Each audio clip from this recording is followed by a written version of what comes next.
மோகன்குமார் தமிழ்நாடு முன்னேற்றக் கழகத்தினுடைய நிறுவனத் தலைவரும் விளவங்கோடு சட்டமன்ற இடைத்தேர்தலில் வேட்பாளர் மோகன்குமார் உங்களிடம் பேசுகிறோம்.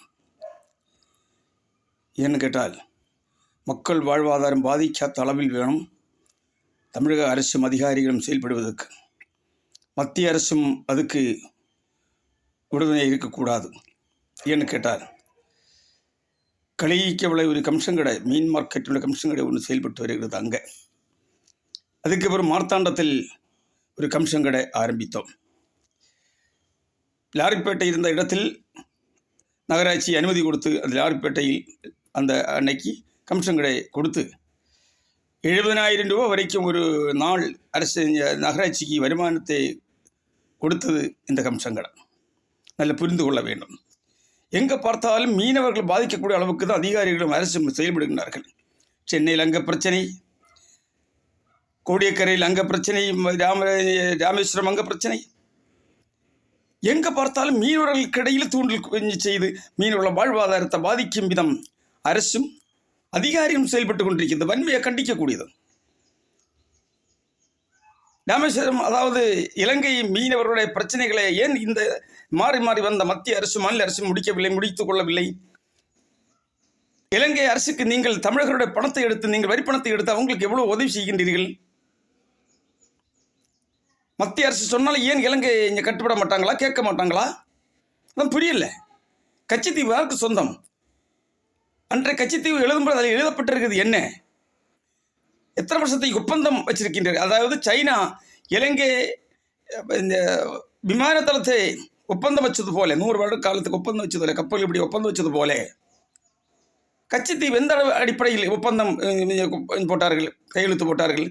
மத்திய அரசு அதை விசாரிக்க வேண்டும். எந்த அடிப்படையில்,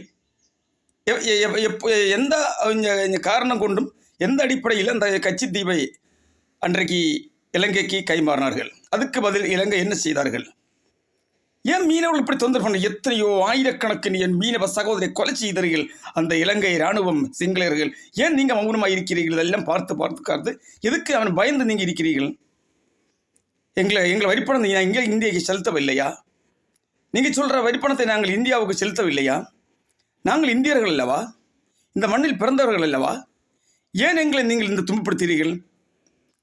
21 மீனவர்கள் இன்றைக்கு சிறையில் அடைக்கப்பட்டிருக்கிறது. 100கணக்கான விசப்படுகைகளை அவர்கள் சேதப்படுத்தினார்கள், ஏலம் போட்டார்கள், வலைகளை நாசப்படுத்தினார்கள். எத்தனையோ ஆயிரக்கணக்கான குடும்ப அனாதை இருந்தது. இப்பொழுது தன் கணவரை இழந்த, சகோதரனை இழந்த, தன் தகப்பனை இழந்த, நண்பர்களை இழந்து மத்திய அரசு மாநில அரசு இது கண்டுகொள்ளாமல் ஏதோ நீங்கள் 10 பேர் பிடித்துக் கொண்டு நீங்கள் ஒரு பேச்சுவார்த்தை செய்வீர்கள், அப்புறம் விடுதலை செய்வீர்கள், மறுபடியும் கொண்டு போவீர்கள், மறுபடியும் இதில் நாடகத்தை நடத்தி கொண்டிருக்கின்றீர்கள். தமிழ்நாடு முன்னேற்றக் கழகம் வன்மையாக கண்டிக்கிறது. பாசத்துக்குரிய பாரத பிரதமர், பாசத்துக்குரிய என்னுடைய மாண்புமிகு முதலமைச்சர், இந்த பிரச்சனைக்கு நீங்கள் நிரந்தர தீர்வு காண இலங்கையோட பேச்சுவார்த்தை இது மேற்கொண்டு ஊருக்காலவும் இலங்கை இந்தியா மீனவர்களுக்கு தொந்தரவு செய்யாத அளவுக்கு இந்த பேச்சுவார்த்தை செய்து ஒப்பந்தம் கையெழுத்து போட வேண்டும். அந்த ஒப்பந்தம் கையெழுத்து மீனவர்களுக்காக, கையெழுத்து போடக்கூடியவர்கள் மீனவர்களுக்காக செயல்படக்கூடிய அரசுக்கு தான், அல்லது வேட்பாளருக்கு தான் மீனவர்கள் வாக்களிப்பார்கள். இப்பொழுது தமிழ்நாடு முன்னேற்ற கழகம் அறிவிக்கப்படுகிறோம். ராமேஸ்வரம் இலங்கை பிரச்சனை யார் முடிக்கிறோ அவர்களுக்கு தான் இன்றைக்கு இந்த 2024 18வது நடக்கக்கூடியதான நாடாளுமன்ற தேர்தலில் வாக்களிப்பார்கள் என்று மீனவர்கள் சகோதரர்களும் உறுதிமொழி செய்கின்றார்கள். ஆகையால் இது அரசியல் அல்ல, இது மதம் அல்ல, இது மக்கள் வாழ்வாதாரம். கன்னியாகுமரி மாவட்டத்தின் மிகப்பெரிய பட்டணமான மார்த்தாண்டம், அந்த லாரிப்பேட்டை இயங்கிக் கொண்டிருந்த இந்த கம்சன் கடை இப்போ நகராட்சி புது மார்க்கெட்டு அமைக்கும் காரணத்தினால் அவர்களை காலி செய்தார்கள். போராட்டங்கள் நடத்தினார்கள். மீனவர்கள் எல்லாம் போராட்டம் நடத்தினார்கள்.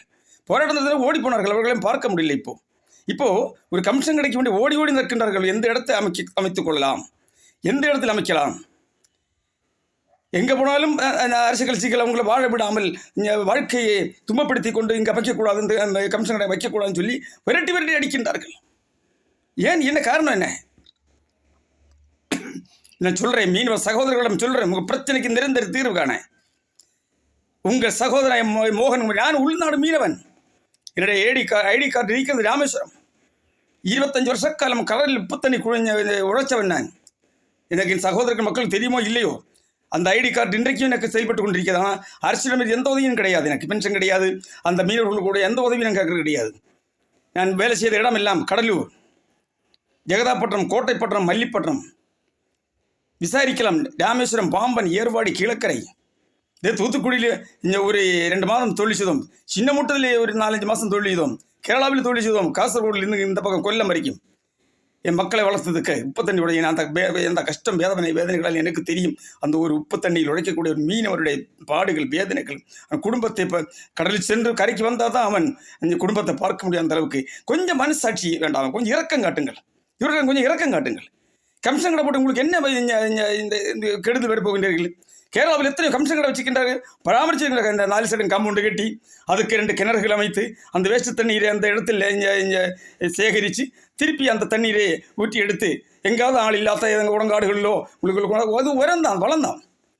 நல்ல பவுடர்கள் அடித்து நல்லா கிளியர் வைக்கிறோம். ஆகையால் அவருக்கு கமிஷன் கடை போடுறதுக்கு நீங்கள் இடம் கொடுங்கள். மார்த்தாண்டம் மீனவர்களுக்கு கமிஷன் கடை போடுறதுக்கு நீங்கள் இடம் கொடுங்கள். அந்த இடம் அந்த வளர்ச்சி அடையும், அந்த அரசுக்கு நல்ல வருமானம் கிடைக்கும். ஆகையால் வாழ்வாதாரத்தை தூண்டாதீர்கள் என்று கேட்டு பேட்டி முடிக்கிறேன். நன்றி, வணக்கம். மோகன்குமார், தமிழ்நாடு முன்னேற்ற கழகத்தினுடைய நிறுவன தலைவரும் விளவங்கோடு சட்டமன்ற இடைத்தேர்தல் வேட்பாளரும். நன்றி, வணக்கம்.